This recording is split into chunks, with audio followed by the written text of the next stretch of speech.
Përshëndetje shikues të nderuar, jeni me edicionin kulturor të magazinës Art Kultur në RTK.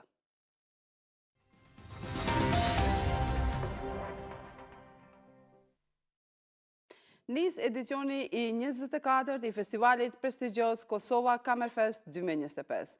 Ky edicion fillon më 4 tetor dhe mbahet në amfiteatrin e Bibliotekës Qendrore të Universitetit të Prishtinës.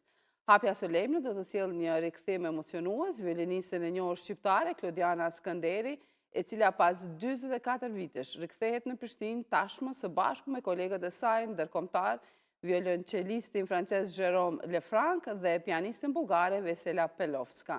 Publiku do të ketë mundësinë të shijojë programin Romantizm Dest and West me vepra të Rahmaninovit, Valton Beqirit, Smetana dhe Kauzën.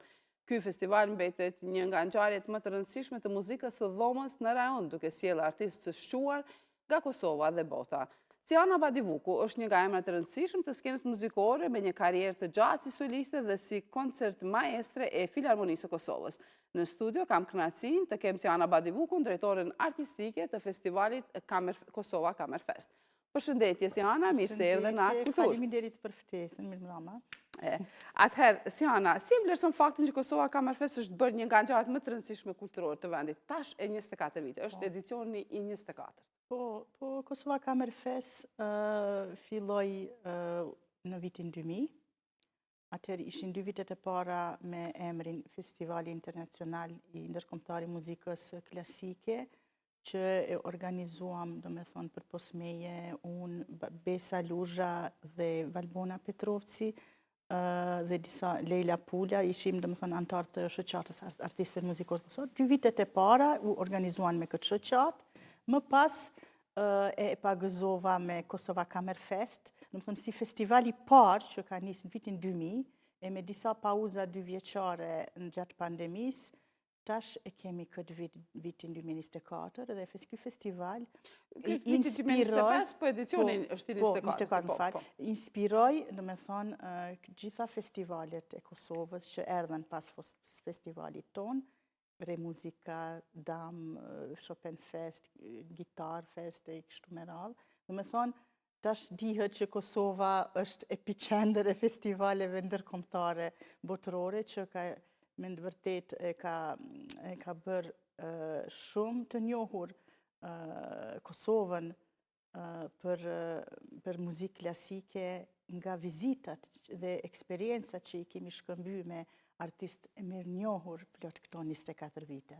E tash, në këtë kontekst, çfarë bën veçantë këtë edicion? Është 24 të me radhë, në çfarë mënyre mund ta dallojmë nga vitet paraprake nga edicionet e kaluara? Po veçantia është në fillim një falënderim shumë të madh Ministrisë Kulturës, Rinisë dhe Sportit që këtë vit festivali është pjesë edhe 3 aktivitete tjera, mendoj në kuadër të Fondacionit Ars Kosova, projekti i ri që kemi apliku në këtë thirrjen e fundit në Ministri, është platforma edukative koncertale Ars Kosova, por jo vetëm 2025, por për 3 vite. Dhe ne jemi, fatmirësisht, hera parë në jetë që në këtë histori të festivalit edhe të aktiviteteve tjera të Fondacionit Ars Kosova si organizatore, jemi përkrahur nga Ministria e Kulturës, Ministrisë e Sportit me 3 vite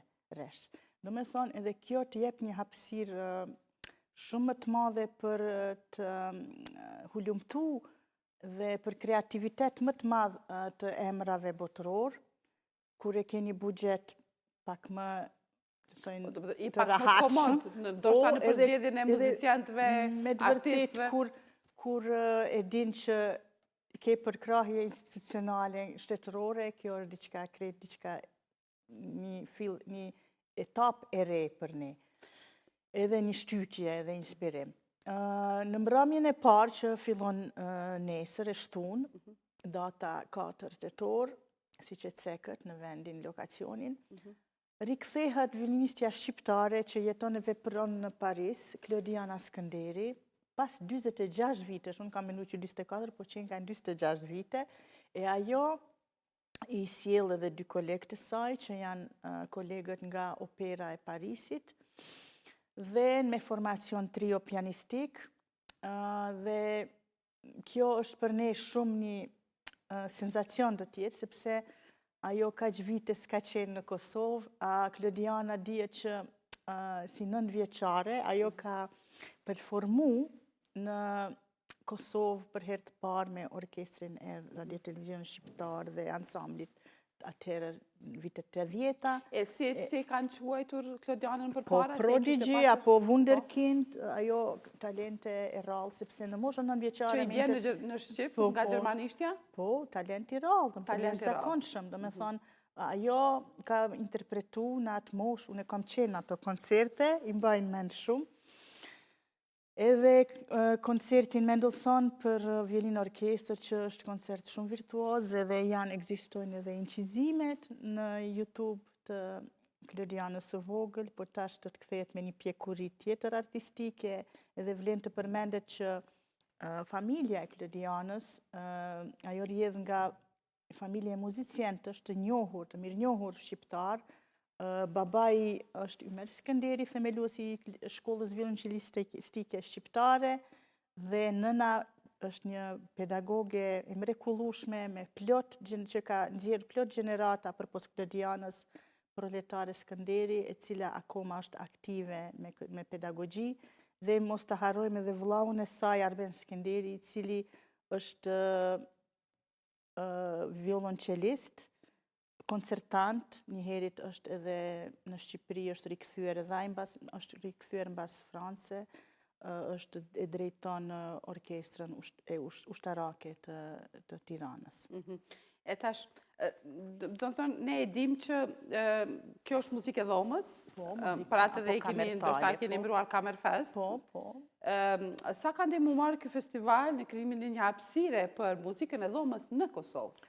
Ka ndiku shumë, sepse muzika e dhomës në Kosovë para vitit 2000 ka qenë aty këtu e përfshirë në disa aktivitetet të shoqatës artistë muzikor kosovar, të shoqatës së kompozitorëve, në këto skena muzikore Prishtinës, por më shumë ka qenë me vepra të autorëve kosovar e shqiptar, kurse për literaturë botërore kamertale të dhomës nuk ka pas tradit Kosova. Dhe prej vitit 2000, në me thonë, është me të vërtet, është një etapë e re e muzikës klasike në Kosovë me këtë festival, dhe vitin tjetër do ta kemi 25 vjetorin, që do t'jetë për ne shumë, mendoj, impenjative, për shkak se duhet të ose do t'jetë një përvjetor, si mund t'i themi, argjend, 25 vjetor. Dhe unë mendoj që përpos mramjes së parë, ne kemi kombinuar, në me thonë, total do t'jenë 9 koncerte, mramje koncertale, në të njëjtin lokacion. Fillon në orën 20, komplet koncerte, përpos koncertit të datës 9, që është me talentet e garave Ars Kosova, që i organizojmë ne, ai do të fillon në ora 6, sepse koncerti i Filharmonisë do t'jetë në orën 7:30, kështu që jemi marrë vesh ta fillojmë këtë koncertin e datës 9. Koncertet janë me datën 4, 7, 8, 9, 11, 12, 13, 14, 15. E koncertet do t'i përmend, do t'i veçoja koncertet përpos koncerteve të yjeve botërore, artistëve botëror, që pastaj do t'i veçoj. Janë edhe 3 koncerte që kanë më shumë karakter edukativ, por edhe janë inspirativ për talentet e ri, finalistët e garave tona Ars Kosova, cilat po ashtu Fondacioni Ars Kosova i organizon plot 20 vite. Edicioni i fundit u mbajt në qershor të këtij viti, dhe finalist absolut, Grand Prix doli violinisti 12 vjeçar Princ Fanaj, është violinist me traditë muzikore familjare, dhe ai do të ketë në koncertin e dytë të festivalit me 7 tetor, koncert recital me pianistin shoqërues Bimi Milla, do të bëjmë rreth 50 minuta program interesant. Pastaj me datën 8 vinë finalistët e garave, 6 finalistë tjerë, dhe Princi po ashtu, që do të performojnë me orkestrën harkore të festivalit Kammerfest, e që antarë janë studentët dhe antarët e fakultetit tonë të arteve, Lega e Artit Muzikor, dhe antarët të Filharmonisë dhe Operës.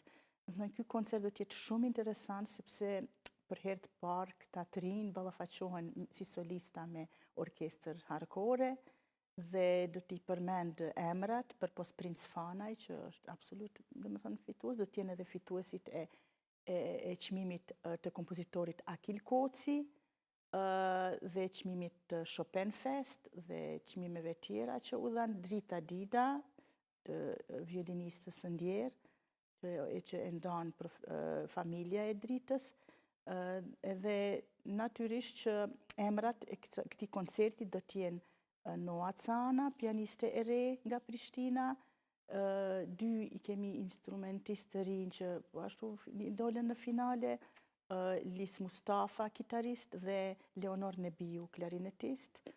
Pastaj është Era Gjakli në trombon, Dion Peqi, një violinist i shkëlqyshëm që e mori çmimin e Drita Didës, edhe ai vjen nga Tirana, edhe na mbeti edhe dikush 6 instrumentistë të kujtohem.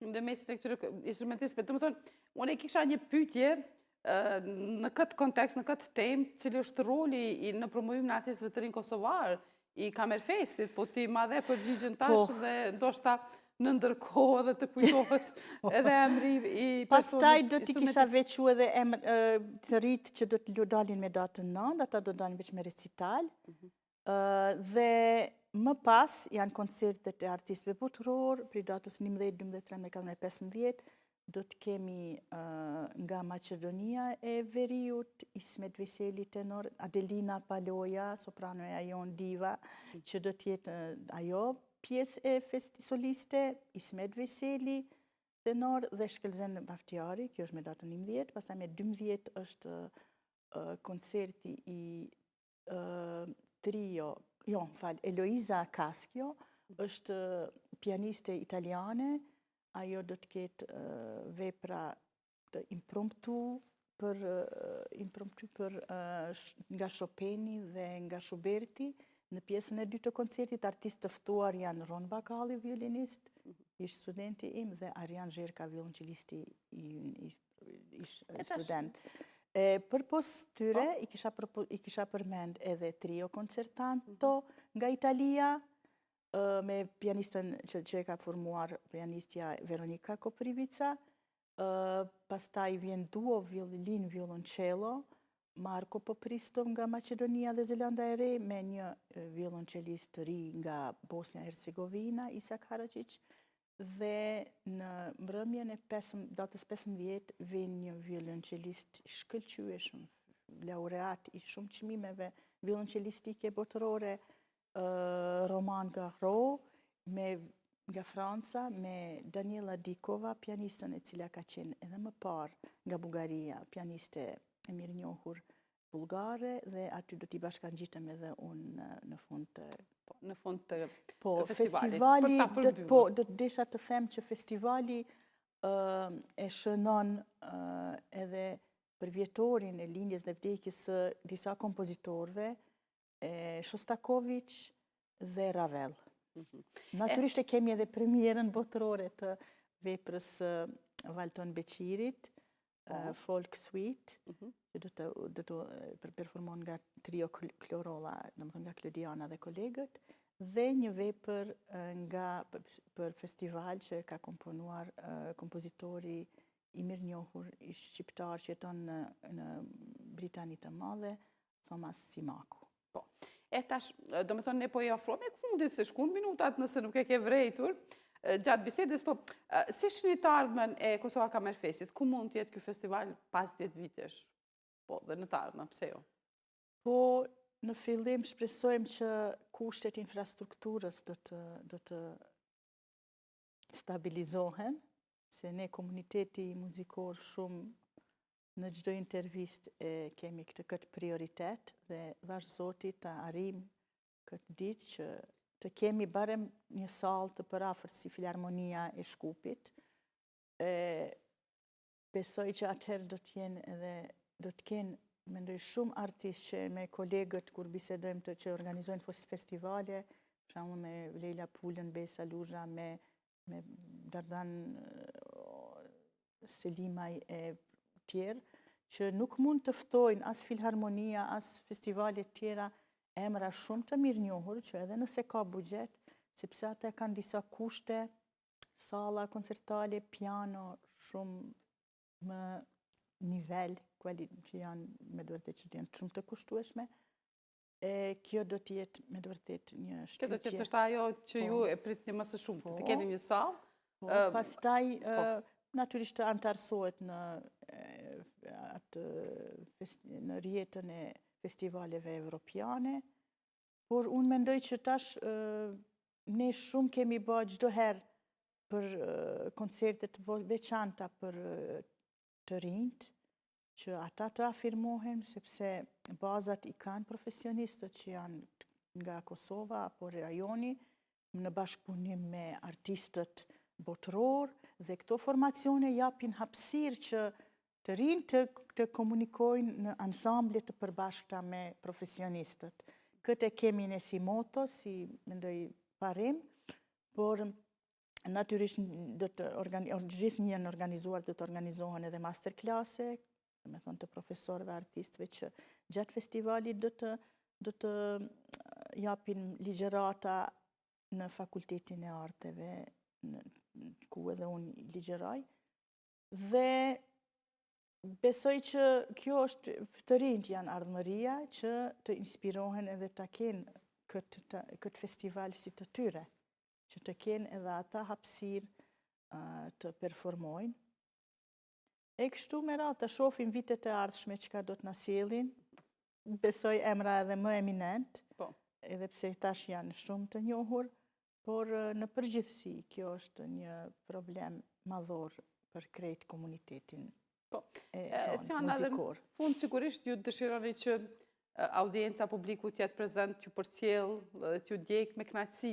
A ke ndonjë mesazh që dëshiron t'ja përcjellësh ndoshta audiencës atyre që do të vinë, do të marrin pjesë dhe t'ju ndjekin gjatë këtyre netëve të festivalit? Të vinë, janë të mirëseardhur, jo veç profesionistët, profesorat, kolegët, studentët e fakultetit të arte, por edhe studentët e fakulteteve tjera, që janë artdashës, apo ndoshta edhe kanë mësu ndonjë instrument në fëmijëri. Natyrisht edhe besoj që edhe kori diplomatik do t'jetë prezent. Në vitet e para kemi pas shumë mbështetje nga ambasadat dhe në vitet e para posaçërisht, por tash është zgjeruar jeti i festivaleve edhe tash s'kemi edhe aq nevojë ndoshta të konkurrojmë për mbështetje, sepse Ministria e Kulturës na ka mbështet shumë, mendoj aq sa e kemi pritur, domethënë. Dhe kjo i ka te kaluar gjitha ato sfidat dhe gjitha këto. Dhe në fund, si do ta përshkruaje ti për shembull, nëse të pyet dikush, si do ta përshkruaje festivalin? Festivalet zakonisht janë me energji pozitive, duhet t'i ketë një energji festive, pozitivitet, është një miqësi, jo vetëm e publikut me artistët, po edhe artistëve që vinë me publikun dhe me këtë energji që Prishtinën e veçon shumë publiku i ngrohtë. Dhe natyrisht shumë artistë huaj që vinë këtu dëshirojnë përsëri të rikthehen. E tash nuk është ajo që thash ato sallat koncertare, nuk janë, është diçka, një shpirt i posaçëm, një energji e posaçme që Prishtina e ka gjatë këtij festivali. Mos ta harroj edhe një detaj shumë e rëndësi, e kemi edhe një koncert reprizë të pianistës italiane me dy artistët që i veçova, me Ron Bakallin dhe Arjan Zherkën, reprizë, faktikisht do t'jetë i paraprim këtij koncertit në Prishtinë, në shkollën e muzikës Prenk Jakova në Gjakov, gjatë ditës me datën 10 tetor, në orën 1:30, dhe falenderoj edhe drejtorin e shkollës Kastriot Sada për këtë mikpritje që do t'ja ofron pianistës italiane. Atëherë, si Hana mos më mbete gjë tjetër, nëse ke diçka për të shtuar rreth Kamerfestit, festivalit, nëse harruam diçka pa përmendur ose pa thënë? Po, do t'i kemi krejt informatat se aq komunikim kemi këto ditë stafi unë me stafin e kemi shumë, dhe me thonë, është Aida Gjikolli, menaxher, Adrian Shremeti, dizajner, e Arsim Gashi, udhëheqësi i orkestrës kamertale të festivalit, Nita Rugova, Don Basha, Arta Baruti, koordinatore e festivalit, Elion Baruti dhe Adeja Piperku. Në thonë, jemi një staf, Taulan Truci, po ashtu, jemi një staf që punojmë plot këto, dhe me thonë, 24 vite, por që disa prej tyre tash edhe e kanë lënë, kanë familje, po është regeneru me staf të ri, pra kemi nevojë shumë për krahje, për publik, më shumë ti për publik. Po. Dhe natyrisht falenderojmë RTK, që gjithë nga edicioni parë... Muzika klasike është një shije e hollë. Nga edicioni parë nga kam mbështet me aq sa kam mundësi, dhe me thonë, me përcjelljen e koncerteve, është këtu, ka qenë, mendoj, shumë punëtore, zellshme e festivalit, mendoj, informatave, zonja Minire Fetahu, që do ta kisha përshëndet, edhe Dafina Regjepi, që e pastaj është Jeta Qita. Unë më thonë, kemi shumë gazetarë që punojnë, Lumira, pastaj, që shumë bëjnë për këtë promovimin e muzikës klasike dhe falenderoj gjithë ju, edhe juve po ashtu. Patjetër. Faleminderit e ty Sona, ishte kënaqësi të kemi në studio dhe mysafire në Art Kultur. Faleminderit edhe juve.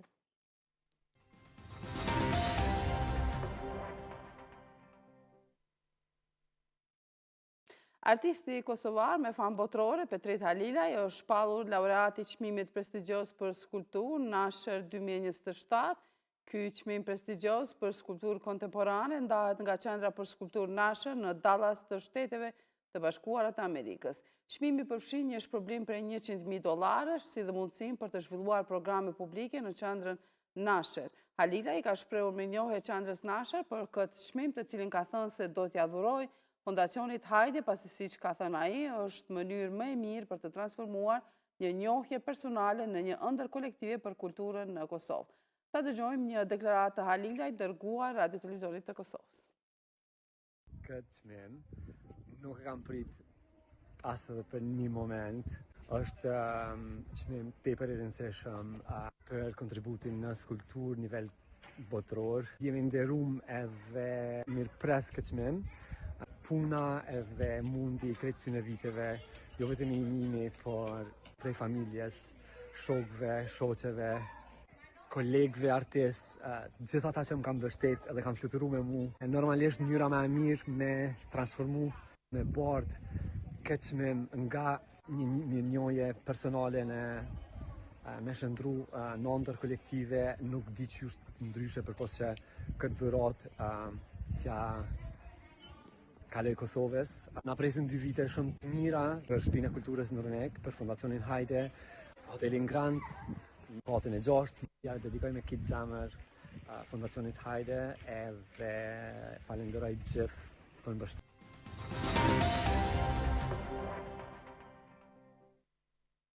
Biblioteka Kombëtare e Kosovës Pjetër Bogdani nga data 6 deri më 12 tetor organizon edicionin e 22 i javës së bibliotekës, që këtë vit ka temën Biblioteka mes traditës dhe inovacionit. Për e të parë në këtë ngjarje marrin pjesë ekspert nga bibliotekat kombëtare të mëdha të rajonit dhe Evropës, duke sjellë përvoja unike përmes prezantimeve mbi praktikat dhe zhvillimet më të reja në fushën e bibliotekës.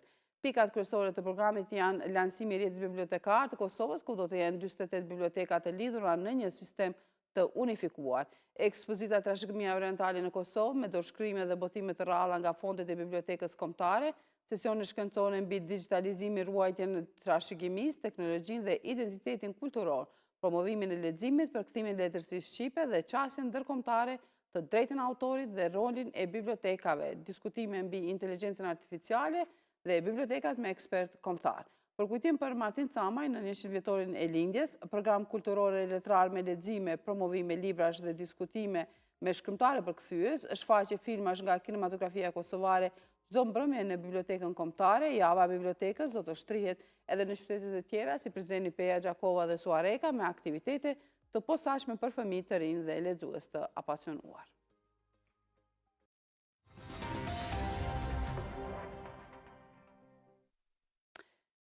E revista Gjurmime Albanologjike me të 3 serit e saj vazhdon të jetë pjesë e platformës ndërkombëtare Central of Eastern European Online Library. Gjatë kësaj jave, pjesë e kësaj platforme është bërë numri 54/2024 i revistës shkencore Gjurmime Albanologjike. E ngarkuar nga Instituti Albanologjik për koordinimin e bashkëpunimit me Central and Eastern European Online Library është Arnora Dushi, këshilltare shkencore dhe shefe degës së folklorit. Revista Gjurmime Albanologjike është organ shkencor i Institutit Albanologjik dhe njëra nga revistat më të vjetra shkencore shqiptare. Kjo revistë është pjesë e 2 platformave, Central and Eastern European Online Library dhe Albanika. Për të mësuar për asgjë nga lajmet më të fundit, na ndiqni dhe na pëlqeni edhe në rrjetet sociale, aty ku informacioni vjen shpejt dhe sakt. Mos harroni jemi gjithmonë live në rtk-live.com.